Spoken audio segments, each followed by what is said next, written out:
सजाएंगे, आज पग पग पलक बिछाएंगे। ओ आज गली गली अवध सजाएंगे, आज पग पग पलक बिछाएंगे।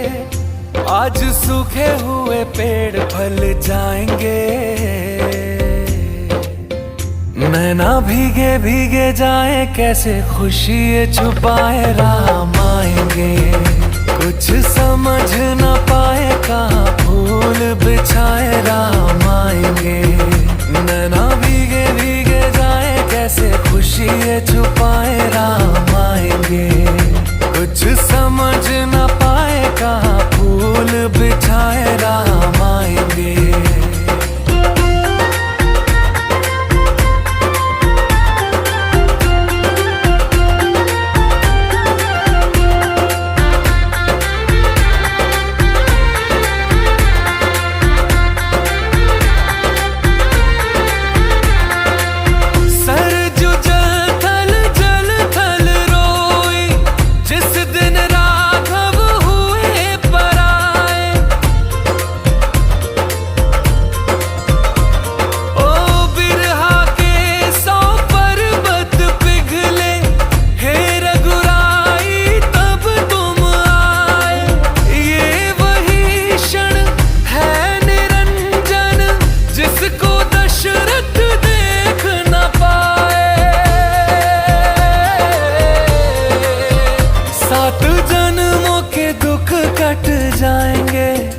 आज सरजू के तट मुस्काएंगे, मोर नाचेंगे पपी है आज गाएंगे।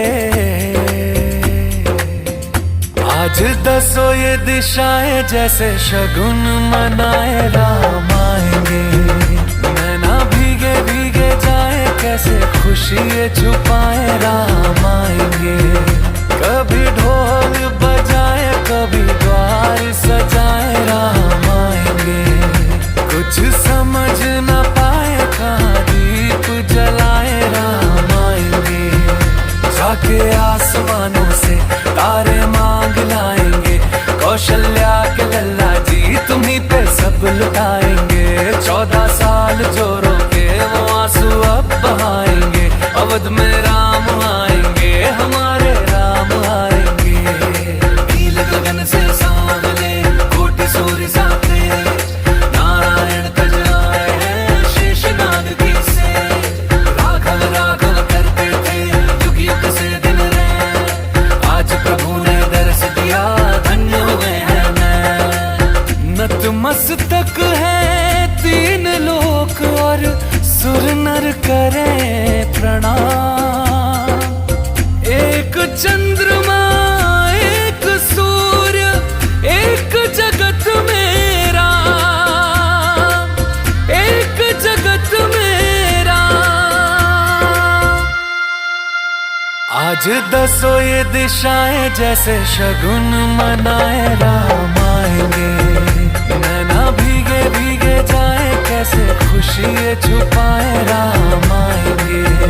कभी ढोल बजाए कभी द्वार सजाए राम आएंगे। कुछ समझ न पाए कहाँ दीप जलाए राम आएंगे।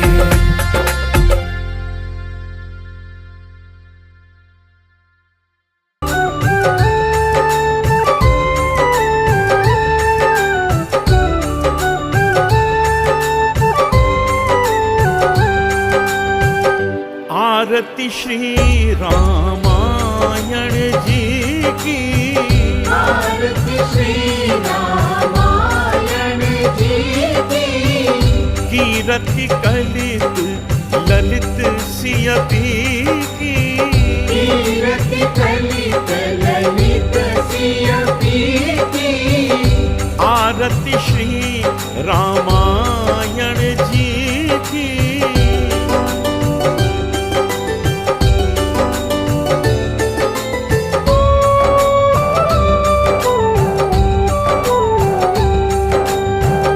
गावत ब्रह्मादिक मुनि नारद, गावत ब्रह्मादिक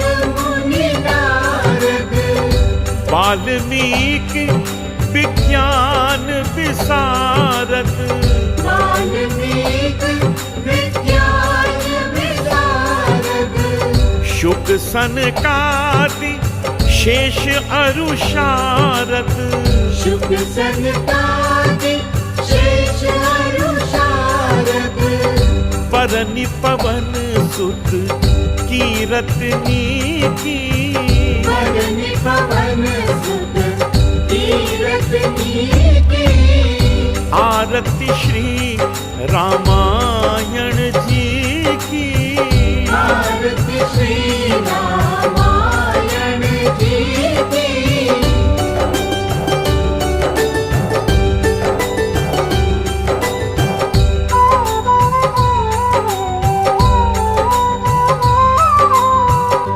गावत वेद पुराण मानस विदेशी रुचि शुक्ला जी। जय सिया राम, जय सिया राम।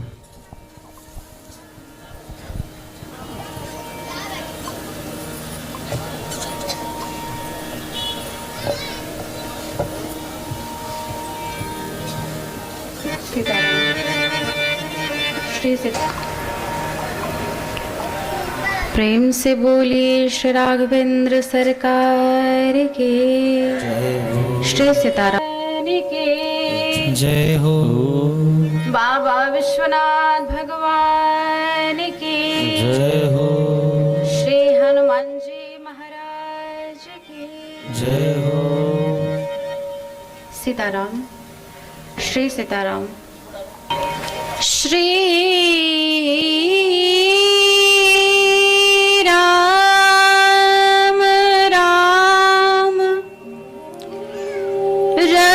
रघुनंदन राम राम श्री राम राम भरताग्रज राम राम श्री राम राम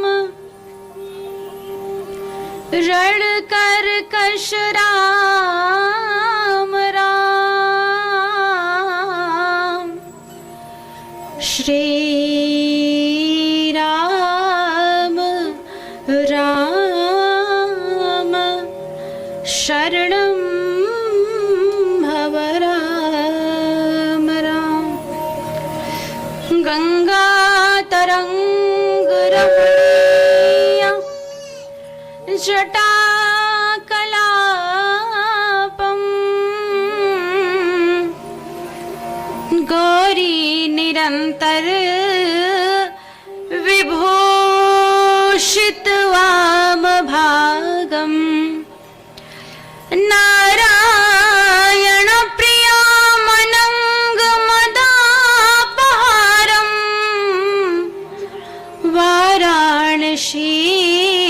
वाराणसीपुरपतिं भज विश्वनाथम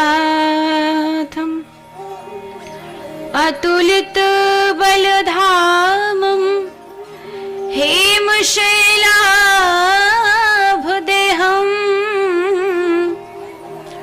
दनुजवन कृशानुं ज्ञानिनामग्रगण्यं सकल गुण निधानं वानराणामधीशं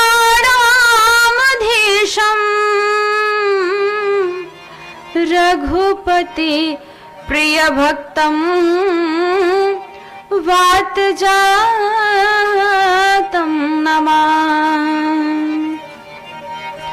बिखरे और बीड़ा के तार को सजा दे अम्ब कोकिल सा कंठ भर स्वर को सवार दे तार दे तू दास को सुधार दे तू चित्तवृत्ति सुंदर कथा के हेतु बुद्धि संसार दे कविता कला के भव्य भावों को कर प्रदान, इधर भी वरद पाणी अपना पसार दे।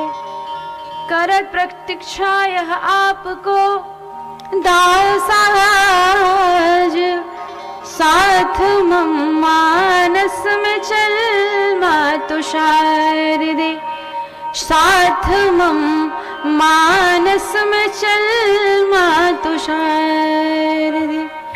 प्रेम से बोले श्यावर रामचंद्र। आइए,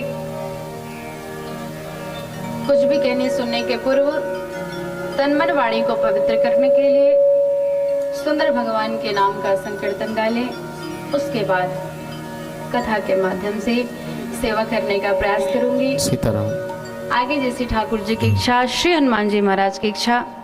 माइक की भी सेटिंग चल रही है। सीताराम। जो सेटिंग चाहिए वो सेटिंग अभी उपलब्ध नहीं है। सीताराम। तो आइए इन्हीं व्यवस्थाओं के साथ भगवान के सुंदर नाम का संकीर्तन का गान करें।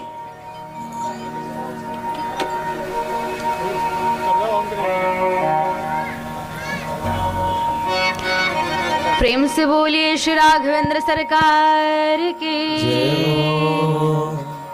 हम राम जी के राम जी हमारे हैं, हम राम जी के राम हैं, हम राम जी के राम जी हमारे हैं, हम राम जी के राम जी हमारे हैं, हम राम जी के राम जी हमारे हैं, हम राम जी के राम जी हमारे हैं, हम राम जी के राम जी हमारे हैं, हम राम जी के राम जी हमारे हैं, हम राम जी के राम जी हमारे हैं, हम राम जी के राम जी हमारे हैं, हम राम जी के राम जी हमारे हैं, हम राम जी के राम जी हमारे हैं, हम राम जी के राम जी हमारे हैं।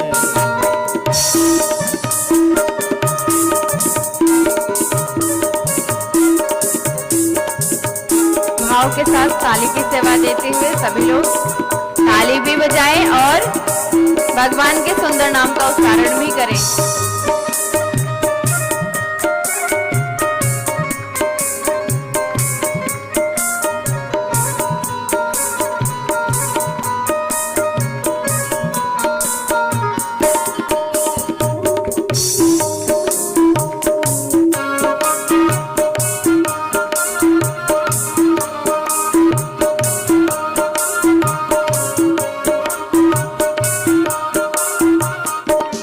ये तो दशरथ राज दुलारे हैं, ये तो दशरथ राज दुलारे हैं, ये तो दशरथ राज दुलारे हैं, ये तो दशरथ राज दुलारे हैं, हम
सीता राम राम राम राजा राम राम राम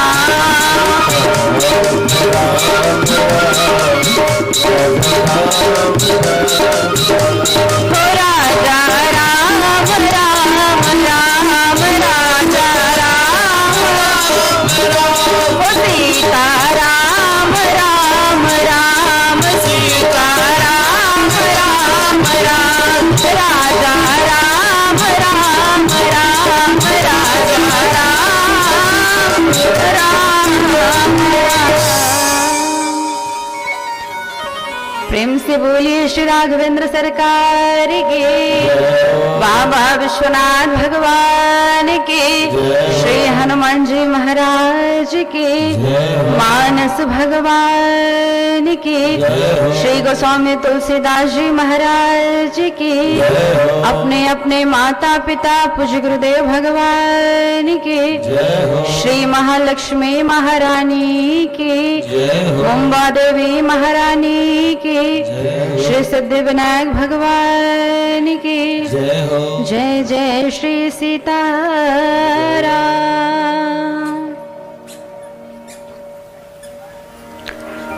अनंत अनंत कोटि ब्रह्मांड नायक परात्पर अखिलेश्वर हमारे भगवान श्री राघवेंद्र सरकार, अम्बा परम्बा जगदम्बा जगत जननी मैया जानकी जी, भूत भावन भूतेश्वर हमारे भगवान भोलेनाथ जी, अनंत बलवंत संत श्री हनुमत लाल जी महाराज के चरणों में साष्टांग प्रणाम करती हूँ। सत्य सनातन धर्म के निकट बैठे सभी धर्मानुरागी श्रोता वृंद, सीता सावित्री गीता गार्गी के पद चिन्हों का अनुसरण करने वाली हमारी प्यारी माताएं बहनें, बच्चों एवं बच्चियों, मंच पर विराजमान परम आदरणीय मेरे गुरु तुल्य मेरे पिताजी, बड़ा ही सुंदर आयोजन जिनके द्वारा आयोजित हुआ है, ऐसे श्री राम कथा सत्संग सेवा समिति के समस्त पदाधिकारीगण, आज के मुख्य यजमानगण, आचार्य जी, संगीत के माध्यम से सहयोग दे रहे हमारे सभी संगीतज्ञ भाई लोग, बड़े ही सौभाग्य का अवसर आया श्री सीताराम जी श्री हनुमान जी महाराज की कृपा से, श्री सीताराम जी श्री हनुमान जी महाराज के प्रांगण में बैठ करके सभी लोग भगवान श्री सीताराम जी के सुंदर कथा का आज से लेके 9 दिन तक रसास्वादन करेंगे। आप भी बड़े सौभाग्यशाली, मैं भी बड़ी सौभाग्यशाली। आप सौभाग्यशाली इसलिए कि आज से लेके 9 दिन तक भगवान श्री राघवेंद्र सरकार के परम पावनी श्री राम कथा का रसास्वादन करेंगे। मैं सौभाग्यशाली इसलिए कि आप जैसे लोगों के बीच में आकर के मुझे भी कथा कहने का अवसर प्राप्त हुआ, इसके लिए मैं भी अपने आप को परम सौभाग्यशाली समझती हूँ। बड़ा ही सुंदर कलश यात्रा, शोभा यात्रा आप लोगों के द्वारा निकाली गई। बड़ा ही सुंदर, बड़ा ही भव्य, बड़ा ही आनंद देने वाला ये कलश यात्रा। कलश यात्रा क्यों निकालते हैं? भगवान की कथा में कलश यात्रा निकालने का एक कारण तो ये भी है कि प्रचार हो जाता है, जगह जगह पर बैनर पोस्टर तो पहले से लगे होते हैं, लेकिन कलश यात्रा जब निकाली जाती है तो उसके माध्यम से प्रचार प्रसार भी हो जाता है। लेकिन मुझे ऐसा लगता है कि भगवान की कथा में या किसी भी आयोजन में, किसी भी कार्य में यदि कलश स्थापना की जाती है तो निर्विघ्न रूप से वो कार्य, वो आयोजन, वो पूजा, वो कथा पूर्ण हो जाती है। इसलिए कलश यात्रा, कलश की स्थापना आचार्य जी लोगों के द्वारा स्थापित कराई जाती है। जिस कलश को आप लोग शीश पर धारण करके पद यात्रा किए, नजदीक के ही नगर में भ्रमण किए, ये जो कलश है ये कोई साधारण कलश नहीं है। इसे स्टील का पात्र ना समझिएगा। ये जो कलश आप लोग अपने शीश पर रख करके चल करके भ्रमण किए अपने नगर का, ये कोई साधारण कलश नहीं, बल्कि इस कलश में एक नहीं, दो नहीं, बल्कि तीन देव का वास है। कलश का जो मुख होता है उसमें भगवान विष्णु जी का वास होता है। कलश के कंठ में भगवान भोलेनाथ जी का वास होता है। कलश का जो मूल भाग होता है वहां पर ब्रह्मा जी विराजते हैं, और कलश का जो मध्य भाग होता है वहां पर जितनी भी देवियां हैं, जितनी भी शक्ति हैं, शक्ति माँ का, देवी माँ का विराजमान होता है। तो ऐसे कलश को आपसे इस पर धारण किए जिस कलश पर एक नहीं बल्कि 3-3 देवताओं का वास होता है। ऐसे कलश को शीश पर धारण करने वाली आप समस्त माताओं को मेरा व्यासपीठ से सादर प्रणाम, सादर जय सिया राम। आप सभी भगवान की कथा सुनने के लिए आए हैं, भगवान की कथा सुनना है। हम भगवान की कथा सुनने के लिए आए तो किस प्रकार आए? आज कथा का प्रथम दिवस है ना, तो कुछ ऐसी ही चर्चा होगी, और मुख्य रूप से जो भगवान की कथा है वो कल से आप लोगों के बीच में प्रारंभ होगी। आज कथा का प्रथम दिवस है। माइक का भी जो सिस्टम होना चाहिए, जो सेटिंग सिस्टम होना चाहिए, वो बिल्कुल भी नहीं है। बालक है, बच्चा है, जो इसके पूर्ण जानकार होंगे। मैं समिति से निवेदन करूंगी कि भैया उनको बुलाइए जो आकर के इस सेटिंग को अच्छे से कर सके।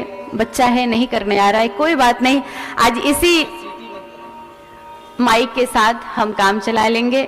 हम जो बोलेंगे आप लोग उसको सुनिएगा, सुन करके समझने का प्रयास करिएगा, और कल से माइक भी अच्छी हो जाएगी। फिर ठाकुर जी की कृपा से कथा भी कल अच्छे ढंग से जो है आप लोगों के बीच में सुनाई जाएगी। कथा का प्रथम दिवस है। कथा में आए तो किस प्रकार आए, किस प्रकार बैठे? अनाज को साफ करने के 2 साधन होते हैं, एक सूप और दूसरा चलनी। सूप समझते हैं ना, चलनी भी समझते हैं। जब सूप से अनाज साफ करते हैं तो सूप क्या करता है, सूप का कार्य क्या होता है? कहा जब सूप से हम अनाज साफ करते हैं तो अनाज के जो शुद्ध भाग हैं वो सूप अपने भीतर रखता है, और जो अनाज के व्यर्थ भाग हैं सूप उनको बाहर निकाल करके फेंक देता है। चलनी क्या करती है? कहा जब चलनी से अनाज साफ करिए तो जितने शुद्ध भाग हैं उनको बाहर कर देती है, और जितने व्यर्थ भाग हैं उसको अपने भीतर कर लेती है। तो हमें यहाँ पर विचार करना है, समझना है कि आज से लेकर 9 दिन तक हम कथा में बैठेंगे, कथा को सुनेंगे, तो किस प्रकार बैठे, किस प्रकार बैठना है? सूप की भांति बैठना है कि चलनी की भांति? बताइए। सूप की भांति, बहुत सुंदर। एक जगह और ऐसी कथा चल रही थी, वहां पर मैंने पूछा, वो लोग बोले चलनी की भांति। फिर हमने बोला कथा कहने का कोई मतलब नहीं, कथा सुनने का कोई मतलब नहीं, चलनी की भांति बैठेंगे तो फिर जो भी हम सुनते जाएंगे अच्छी अच्छी बातें बाहर निकलती जाएंगी, और जो बेकार की बातें हैं वो अपने भीतर धारण करते जाएंगे। सूप की भांति बैठिए। अभी तक जितने भी व्यर्थ चीजें हम अपने मन में भर के रखे थे उनको आज इस कथा प्रांगण में निकाल करके यहीं पर मतलब स्वाहा करके जाएंगे, और कथा के माध्यम से जो अच्छी अच्छी बातें, अच्छे अच्छे शब्द, अच्छे अच्छे विचार जो आपको प्राप्त होंगे वो उनको अपने हृदय में धारण करने का प्रयास करिएगा। क्योंकि हम कथा में आए ये जरूरी नहीं, हम कथा में बैठे ये भी जरूरी नहीं, कथा हमारे भीतर बैठे ये जरूरी है। कथा में सब आते हैं महाराज, कथा में सब आते हैं, सब बैठते हैं, सब सुनते हैं, 3-3 साढ़े 3 घंटे सब बैठ करके कथा सुन ली जाते हैं, लेकिन जिस प्रकार से कथा सुनना चाहिए उस प्रकार से एकाग्र भाव होकर के, शांत चित्त होकर के कथा नहीं सुनते। कथा सुनने बैठते हैं, कथा के लिए तन तो कथा प्रांगण में होता है, लेकिन मन जो चप्पल उतारे रहते हैं ना वहां पर रहता है। कोई हमारा चप्पल जाए, नया चप्पल खरीदा है आज, तो इसलिए कथा में जब भी बैठे तन मन दोनों के साथ बैठे, जिससे जो भी भगवान की कथा सुनाई जाए वो हृदय में उतरे और उतारने का प्रयास करें। हमारे यहाँ संत लोग कहते हैं कि चाइना में एक मानसरोवर है, चाइना में एक मानसरोवर है। यदि व्यक्ति के पास धन है, रुपया है, पैसा है, तो वो व्यक्ति वहां पे जा सकता है, चाइना के मानसरोवर जा सकता है, लेकिन इस मानस सरोवर में नहीं आ सकता। वो मानसरोवर और ये मानस सरोवर, कहा वहां पैसा रुपया है तो जा सकते हैं, लेकिन यहाँ नहीं आ सकते। यहाँ क्यों नहीं आ सकते? कहा यहाँ आने के लिए विभिन्न प्रकार की बाधाएं हमें घेर लेते हैं। उनमें से मुख्य 2 बाधा मैं आपको बताऊं कि जब आप भगवान की कथा में आते हैं ना, बहुत बड़े पहाड़ का सामना करके आना पड़ता है। अब आप कहेंगे कि हमारे घर से पंडाल के बीच में तो कोई पहाड़ नहीं है। पहाड़ तो नाला सुपारा वसई विरार में देखने को मिलता है, इधर तो नहीं देखने को मिल रहा है। तो मैं आप लोगों को बताऊं कि ये पहाड़ क्या है। हमारे यहाँ संतों ने बताया कि ये वो पहाड़ नहीं जिस पहाड़ पर जीवदानी मैया विराजमान है, ये वो पहाड़ है। संतों ने बताया, गोस्वामी तुलसीदास जी महाराज ने बताया कि गृह कारज नाना जंजाला, गृह कारज नाना ते अति दुर्गम नयन विशाला, अति दुर्गम नयन विशाला। कहा जो इस कथा प्रांगण में आता है, भगवान की कथा सुनने के लिए आता है, कथा का रसास्वादन करने के लिए आता है, उसको बहुत बड़े पहाड़ यानी कि अपने गृहस्थ रूपी पहाड़ का सामना करके आना पड़ता है। बहुत सारे ऐसे लोग हैं भगवान की कथा में आना चाहते हैं, कथा को सुनना चाहते हैं, लेकिन उनके पास समय नहीं है। आप उनसे कहे आप कथा में नहीं आए, मैं कथा में आना चाहता था, मैं कथा में आना चाहती थी, पर समय नहीं है। गृह कारज नाना जंजाला, ये जो गृह के कार्य है ना, नाना प्रकार के जो जंजाल है ना, इसमें सब इतना ग्रसित हो गए हैं कि भगवान के लिए समय निकालना मुश्किल होता जा रहा है। इसलिए आप सभी धन्य हैं कि आप भगवान की कथा में अपने सारे कार्य को छोड़ करके प्रातःकाल कलश यात्रा में सम्मिलित, उसके बाद अभी कथा में। ये पहला जंजाल है, पहली समस्या है। दूसरा समस्या क्या है? भगवान की कथा में सब आना चाहते हैं लेकिन किसी कारणवश नहीं आ पाते। कहा क्यों? कहा पहला कारण तो यह है कि बहुत बड़े पहाड़ का सामना करना पड़ता है, और दूसरा बहुत लोग कथा में आना चाहते हैं लेकिन बाहर रोड पर चलते फिरते ऐसे लोग मिल जाते हैं जो कथा में आने वालों की टांग को खींचते हैं। क्यों? कथा में जा रहे हो, कथा में क्यों जा रहे हो? अरे व्यास जी महाराज का तो काम ही यही है, वो तो आकर के कथा सुनाएंगे, दक्षिणा लेंगे, लेकर चले जाएंगे। अपना समय क्यों व्यर्थ कर रहे हो? अपना समय क्यों गंवा रहे हो? 3 घंटा 4 घंटा 5 घंटा कुछ काम कर लेते तो धन आ जाता, धन की प्राप्ति हो जाती। लेकिन मैं आप लोगों से निवेदन करूं, मैं आप लोगों को बताऊं कि ऐसे टांग खींचने वालों से जरूर बचिएगा। यदि ऐसे टांग खींचने वाले आपको मिल जाएं तो अपनी टांग मत खिंचवाना, उनकी टांग खींच करके इस कथा प्रांगण में ले आना और उनको भी भगवान की कथा का रसास्वादन कराना। बड़े सौभाग्यशाली हैं आप लोग जो आज से लेकर 9 दिन तक भगवान के सुंदर कथा का रसास्वादन करेंगे। जिस ग्रंथ को हम लोग पूरे 9 दिन तक सुनने वाले हैं, जिस ग्रंथ की कथा को सुनने वाले हैं, थोड़ी देर तक उस ग्रंथ की चर्चा को हम लोग श्रवण करें, उस ग्रंथ के बारे में जानकारी प्राप्त कर ले कि आखिर ये ग्रंथ है कैसा, इस ग्रंथ में क्या क्या है जो हमारे लिए लाभकारी है, जो हमारे लिए हितकर है। श्री गोस्वामी तुलसीदास जी महाराज मानस में दर्शन कराते हैं। जिस ग्रंथ को सुनने बैठे हैं, इस ग्रंथ का नाम क्या है? कहा इस ग्रंथ का नाम है श्री रामचरितमानस। इस ग्रंथ को श्री गोस्वामी तुलसीदास जी महाराज के द्वारा लिखा गया है और श्री गोस्वामी तुलसीदास जी महाराज इस ग्रंथ की महिमा को बताते हुए मानस में अंकित करते हैं। रामचरित मानस एहि नामा, रामचरित मानस यही नामा, रामचरित मानस एहि नामा, रामचरित मानस यही नामा। सुनत श्रवण पाइया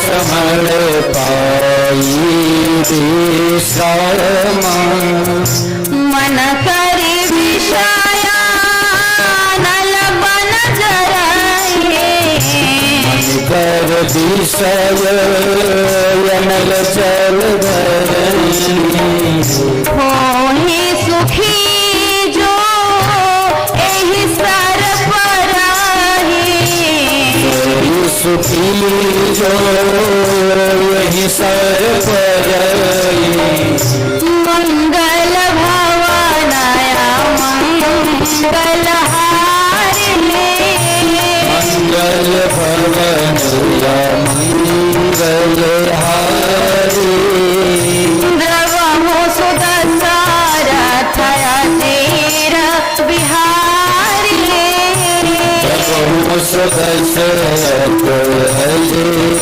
बिहारी द्रवहु सुदसारथ अधीर बिहारी दशरथ अजर बिहारी। श्री गोस्वामी तुलसीदास जी महाराज मानस में दर्शन कराते हैं कि श्री रामचरित मानस, जिस ग्रंथ की रचना मैंने की, इस ग्रंथ का नाम है श्री रामचरित मानस। इस संसार में जितने भी ग्रंथ लिखे गए, जितने भी ग्रंथ की रचना की गई, सब ग्रंथों का नाम रामायण पड़ा। रामायण सतकोटि अपारा, 100 करोड़ रामायण है। आनंद रामायण, कंद रामायण, अगस्त्य रामायण, वाल्मीकि रामायण, ऐसे ऐसे रामायण हुए। लेकिन जब इस ग्रंथ की रचना श्री गोस्वामी तुलसीदास जी महाराज ने की, तो इस ग्रंथ का नाम रखा श्री रामचरित मानस। श्री रामचरित मानस का अर्थ क्या होता है? जब हम मानस जी को उठाएंगे और पढ़ेंगे तो उसमें लिखा रहेगा सबसे पहले श्री रामचरित मानस। मानस माने मन, मानस का अर्थ होता है मन। अब मानस के ऊपर है राम। गोस्वामी तुलसीदास जी महाराज कहते हैं कि यदि व्यक्ति के पास मन है तो राम जी के जैसा चरित्र भी होना चाहिए।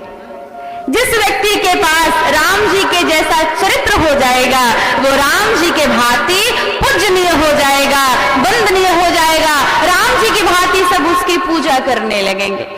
चरित्र का होना, जीवन में चरित्र का होना उतना ही जरूरी है जैसे कि एक स्वस्थ जीवन जीने के लिए शुद्ध भोजन की आवश्यकता होती है।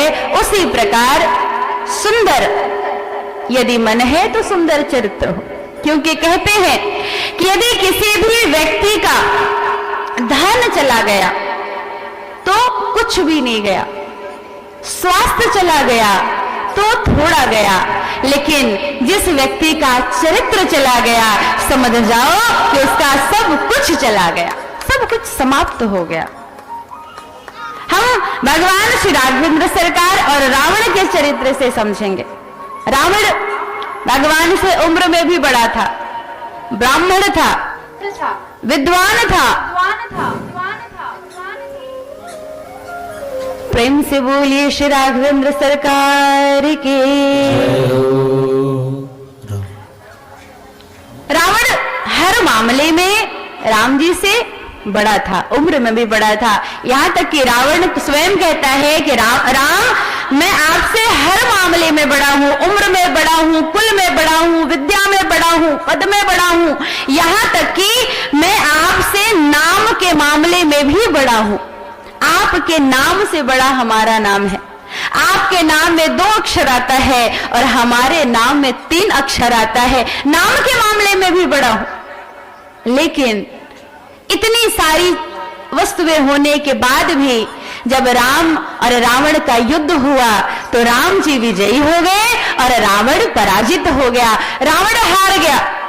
मानो आज रावण स्वयं कह रहा है, प्रभु हमारे पास सारी वस्तुएं हैं लेकिन चरित्र नहीं था, इसलिए ठाकुर मैं आपसे युद्ध में हार गया। सब कुछ हो जाए, चरित्र नहीं है व्यक्ति के पास, समझो उसके पास कुछ भी नहीं है। ऐसे श्री रामचरितमानस को श्री गोस्वामी तुलसीदास जी महाराज ने लिखा। गोस्वामी तुलसीदास जी महाराज कहते हैं कि इस मानस की कथा को जो भाव के साथ में श्रवण कर ले उसको निश्चित रूप से विश्राम मिल जाता है। जो भी इस कथा को भाव के साथ में श्रवण करे निश्चित रूप से विश्राम मिलेगा। क्यों? क्योंकि सावधानी पूर्वक देखिएगा, समझिएगा, हमारे यहाँ दो तरह की सरिता पाई जाती है, एक लौकिक सरिता और दूसरी पारलौकिक सरिता। लौकिक सरिता कौन? कहा जो हमारे घर के आसपास नदियां बहती हैं, छोटे छोटे तालाब होते हैं। खैर यहाँ तो संभव नहीं, लेकिन अभी भी गांव देश में जाइए, नदियां बहती हुई नजर आती हैं, छोटे छोटे तालाब दिखते हैं। इनको लौकिक सरिता कहा जाता है। और पारलौकिक सरिता कौन है? कहा जहां आप लोग बैठे हैं, ये श्री रामचरित मानस रूपी सरिता को गोस्वामी जी ने पारलौकिक सरिता कहा। इन दोनों सरिता में अंतर क्या है? हम लौकिक सरिता में भी स्नान करते हैं, पारलौकिक सरिता में भी स्नान करते हैं, लेकिन दोनों सरिता में अंतर क्या है? कहा जो लौकिक सरिता है उसमें एक रस पाया जाता है, और ये जो पारलौकिक सरिता है, श्री रामचरित मानस रूपी जो सरिता है, इसमें एक नहीं, दो नहीं, चार नहीं, पांच नहीं, बल्कि 9 रस पाया जाता है। समझिएगा, संत भगवान कहते हैं। और यहां तक बताया कि यदि हम लौकिक सरिता में स्नान करने गए, जल अत्यधिक है, पानी ज्यादा है, तैरने नहीं आता है, डूब जाएंगे, डूबने के बाद मृत्यु हो जाएगी। लेकिन इस पारलौकिक सरिता में जब हम स्नान करेंगे, स्नान भी करेंगे, और यदि तैरने नहीं आया तो डूब भी जाएंगे, लेकिन डूबने के बाद वहां पर मृत्यु हो जाएगी, लेकिन यहां पर व्यक्ति तर जाएगा। लौकिक सरिता में स्नान करेंगे, मर जाएंगे, डूब जाएंगे तो मर जाएंगे, लेकिन इस पारलौकिक सरिता में स्नान करेंगे, डूबेंगे, मरेंगे नहीं, बल्कि तर जाएंगे। संत भगवान ने कहा कि यहाँ नवरस है, जहां बैठे हैं, जिस राम कथा रूपे गंगा का प्रवाह आज से आप लोग करेंगे, आप लोगों के मध्य में हो रहा है। इस कथा में संत ने बताया कि यहाँ नवरस है, रस एक वहां, यहाँ संत की बाणी है, पानी नहीं है, वहां डूबत मर जात है, यहाँ डूबत तर जात है। वो जो सरिता है हमारे तन का मैल साफ करता है, लेकिन ये जो सरिता है हमारे मन का मैल साफ करता है। तन का मल धोया कहीं भी करो, तन का मल धोया कहीं भी करो, मन का मल तो धुलता ही नहीं है। इसलिए इस रामचरित सरमानस से उस मानस की उपमा ही नहीं है। इस रामचरित सरमानस से उस मानस की उपमा ही नहीं है। तो ये दिव्य श्री रामचरित मानस जिसमें 9 रस पाया जाता है, ऐसे दिव्य सुंदर श्री रामचरित मानस की कथा को आप लोग सुनने बैठे हैं। ये श्री रामचरित मानस की कथा सुंदर सफल जीवन जीने की कला सिखाती है। हमें अपने निजी जीवन में कैसे रहना चाहिए, सारे शिक्षाओं को इस मानस जी के द्वारा प्राप्त कर लेते हैं। कहा जो मानस जी की कथा सुनते हैं उनको पिता पुत्र के संबंध के बारे में पता हो जाता है। एक पिता पुत्र का संबंध कैसा होना चाहिए, एक माँ एक पुत्र का संबंध कैसा होना चाहिए, एक पति और पत्नी का संबंध कैसा होना चाहिए, एक भाई और भाई का संबंध कैसा होना चाहिए, यहाँ तक कि एक स्वामी और एक सेवक का संबंध कैसा होना चाहिए। ये सारी शिक्षाओं को श्री रामचरित मानस प्राप्त कराती है। ऐसे सुंदर जीवन जीने की कला को श्री रामचरितमानस सिखाती है। किसी संत ने बड़ा सुंदर गाया, सभी लोग भाव से गाए। माइक अभी भी सेटिंग में ही लगे हैं, लेकिन हम सेटिंग होने का इंतजार करेंगे तो फिर 10 बज जाएगा। तो भैया अभी जैसे है चलने देते हैं। कल आप लोग अच्छे से अपना सुंदर जीवन जीने की कला श्री रामचरितमानस सिखाते हैं। कहा कि जो भी इस कथा को भाव के साथ में सुन लेता है उसको विश्राम मिल जाता है। आप लोगों को भी लगता होगा कि हम तो कई वर्ष से 25-26 वर्ष से इस कथा को सुन रहे हैं, कथा का रसास्वादन कर रहे हैं, लेकिन आज तक हमें विश्राम नहीं मिला। श्री गोस्वामी तुलसीदास जी महाराज कहते हैं कि इस कथा को जो श्रद्धा के साथ में सुनेगा, जो भाव के साथ में सुनेगा, उसी को विश्राम मिलेगा। मन में कोई कुटिलता लेकर के बैठेंगे, हमारा ये भाव है, ये भाव पूर्ण हो जाए, हम ये चाहते हैं, ये पूर्ण हो जाए, कुटिलता रूपी भाव को श्री रामचरितमानस की कथा पूर्ण नहीं करती, विश्राम नहीं मिलता। अब आप लोगों को लगेगा कि यदि भगवान की कथा को सुनने के बाद, मानस जी की कथा सुनने के बाद यदि किसी को विश्राम मिला है, तो क्या श्री रामचरितमानस में भी कोई ऐसा पात्र है क्या जिसे विश्राम मिला?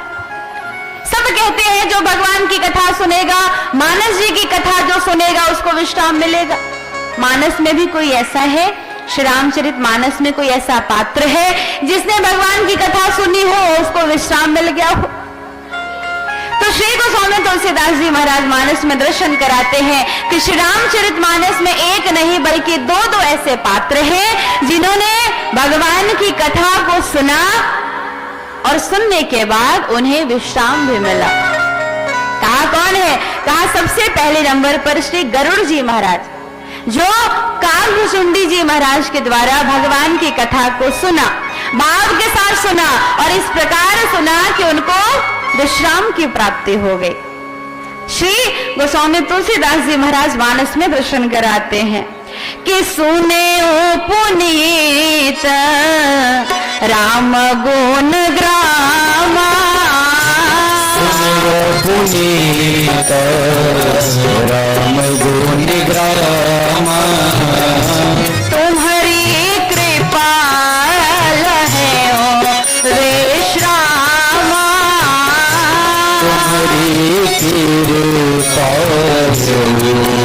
विश्रामा। जैसे श्री गरुड़ जी महाराज को विश्राम मिला, वैसे ही हमारी माँ पार्वती जी को भी विश्राम मिला। जब भगवान शंकर जी के द्वारा भगवान की कथा को सुना, मैया पार्वती जी को विश्राम मिला। माँ पार्वती जी कहती हैं, प्रभु हरि चरित मानस तुम गावा, चरित मानस तुम गावा, सुनी में नाथ अमित सुख पावा,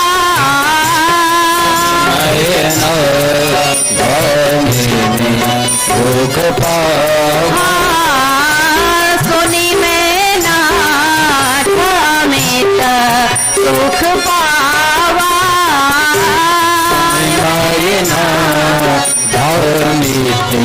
सुख पावा। जैसे गरुड़ जी महाराज को विश्राम मिला, मैया पार्वती जी को विश्राम मिला, उसी प्रकार श्री गोस्वामी तुलसीदास जी महाराज को भी विश्राम मिला। श्री रामचरितमानस को लिख करके, श्री रामचरितमानस को जन जन तक पहुंचा करके, श्री रामचरितमानस को गा करके, स्वयं की बाणी से श्री गोस्वामी तुलसीदास जी महाराज कहते हैं कि भैया मुझे भी इस कथा को लिख करके, गा करके, जन जन तक पहुंचा करके विश्राम मिला। किस प्रकार? जाके कृपा लवलेस ते मति मंद तुलसी दास हो, पायो परम विश्राम राम समान प्रभु नाहि कहूं, पायो परम विश्राम राम समान प्रभु नाहि कहूं। जी महाराज कहते हैं, भैया इस कथा को जो भाव के साथ में सुनेगा, श्रद्धा के साथ में जो सुनेगा, निश्चित रूप से उसको विश्राम मिलेगा। क्योंकि श्री रामचरितमानस की जो कथा है सुंदर जीवन जीने की कला को दर्शाती है, सिखाती है। सभी लोग भाव से गाएंगे। हमें निज धर्म पर चलना सिखाते रोज रामायण। हमें निज धर्म पर चलना सिखाते रोज रामायण। सदा शुभ आचरण करना, सदा चरण करना सिखाते रोज रामायण।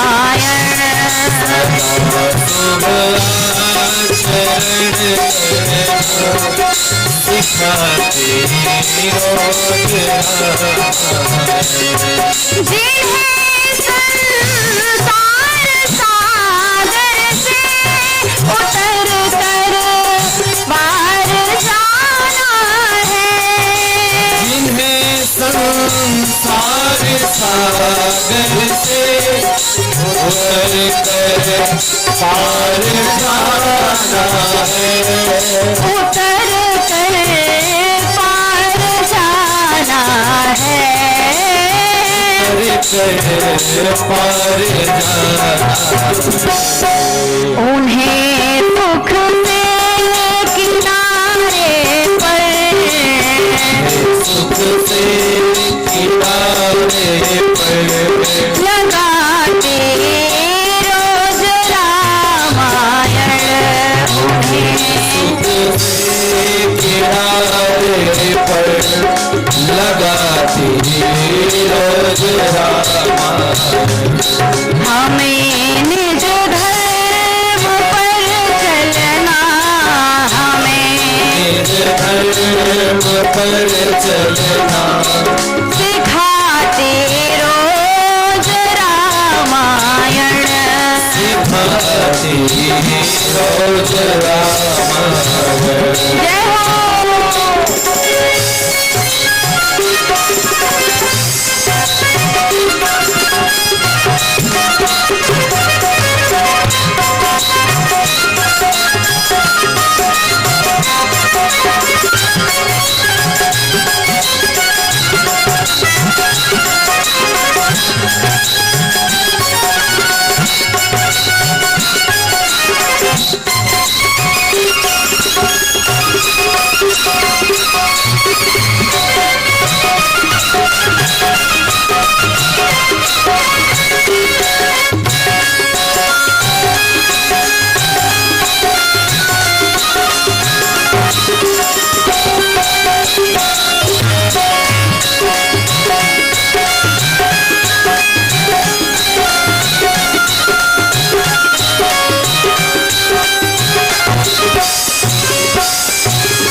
कहीं शंकर की है झांकी।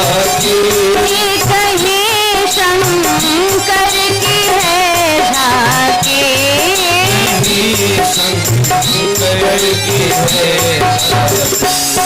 हृदय आनंद झूले पर, हृदय आनंद झूले पर झूलाते रोज रामायण। हृदय आनंद झूले पर झूलाती रोज रामायण। हमें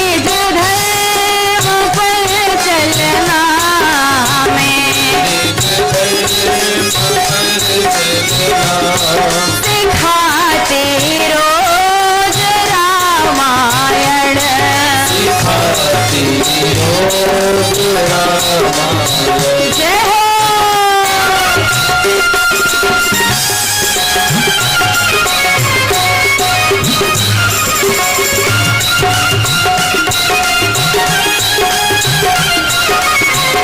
प्रेम से बोलिए श्री रामचरितमानस भगवान की जय हो। जय जय।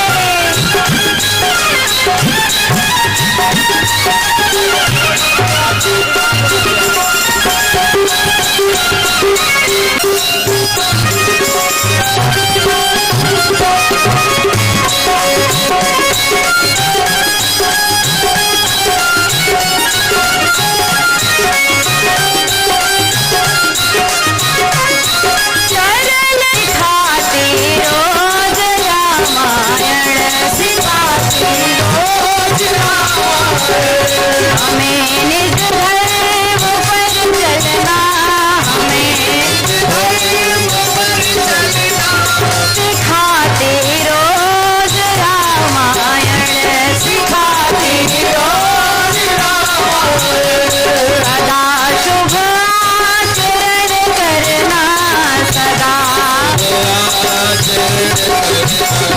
सिखाते रोज रामायण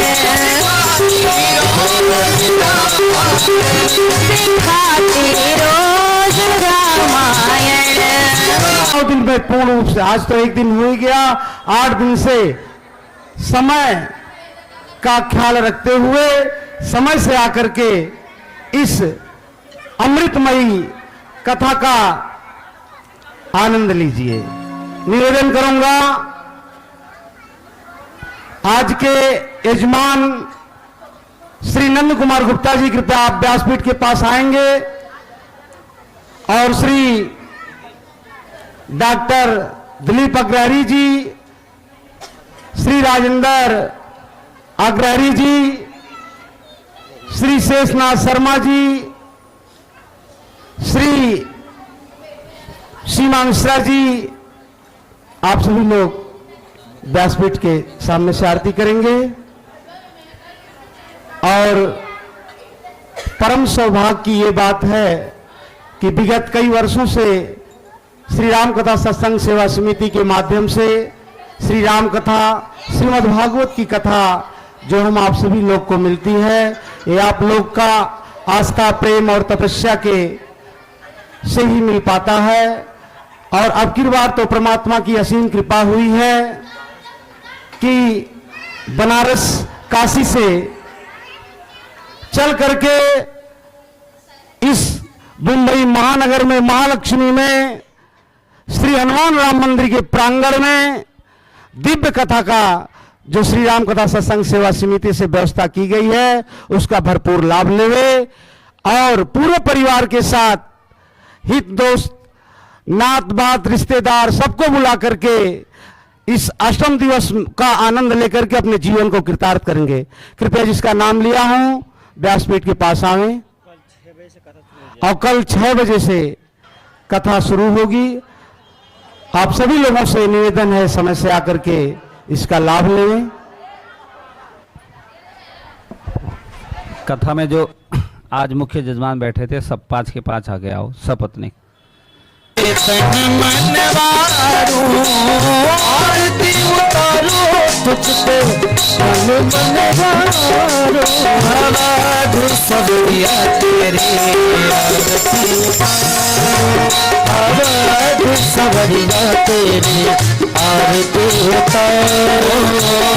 कनक सिंहासन राजत जोड़ी, कनक सिंहासन राजत जोड़ी, दशरथ नंदन जनक किशोरी, दशरथ नंदन जनक किशोरी। बैल छुटे को सदा निहारूं,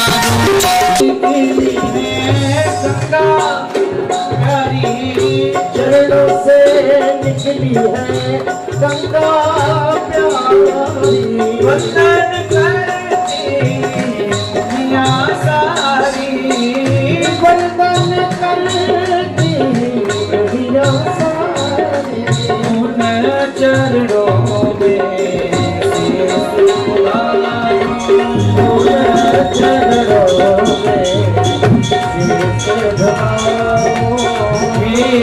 राजा राम तेरी आरती